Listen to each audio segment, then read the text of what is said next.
Bonjour à tous. Pourquoi les trams sont-ils prioritaires sur la voie publique? C'est ce que nous allons tenter de comprendre aujourd'hui avec une immersion. Vie ma vie de conductrice de tram, c'est tout de suite dans votre émission Contact.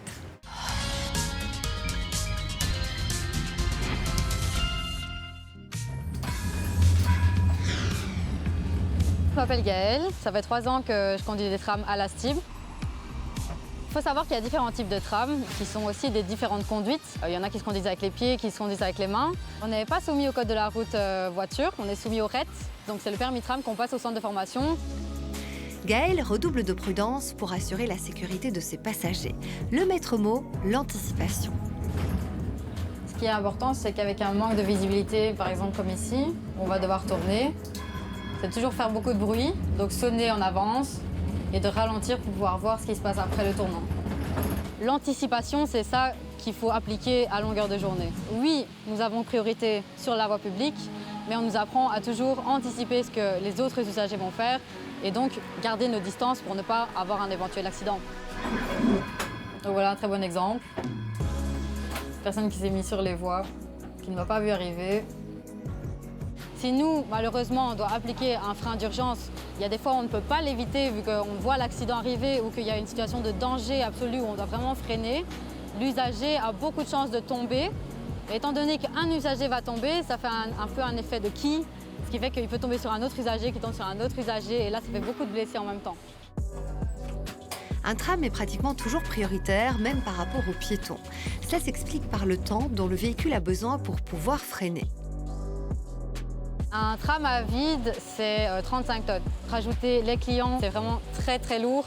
Et pour s'arrêter, ça prend énormément de temps. Approximativement, un tram qui fait 40 km/h doit prendre minimum 40 mètres pour s'arrêter. C'est aussi ça qu'on veut mettre en avant parce que c'est très compliqué pour nous de s'arrêter, ce qui fait qu'on a besoin de cette priorité pour anticiper un éventuel accident qui pourrait arriver. Le comportement des autres usagers de la route peut avoir un impact considérable sur les trams, puisqu'ils sont sur des rails. Ils ne peuvent pas contourner certains obstacles. Les incivilités du réseau qui peuvent nous mettre en retard, c'est souvent les camionnettes de livraison. On se retrouve souvent derrière une camionnette qui est garée juste pour débarquer. Les autres petits problèmes qu'on pourrait rencontrer sur le réseau, ce sont des voitures qui se mettent un petit peu trop près du rail ou alors qui laissent leurs roues braquées vers le rail. Et vous avez le parfait exemple avec une voiture qui ne s'est pas garée droit.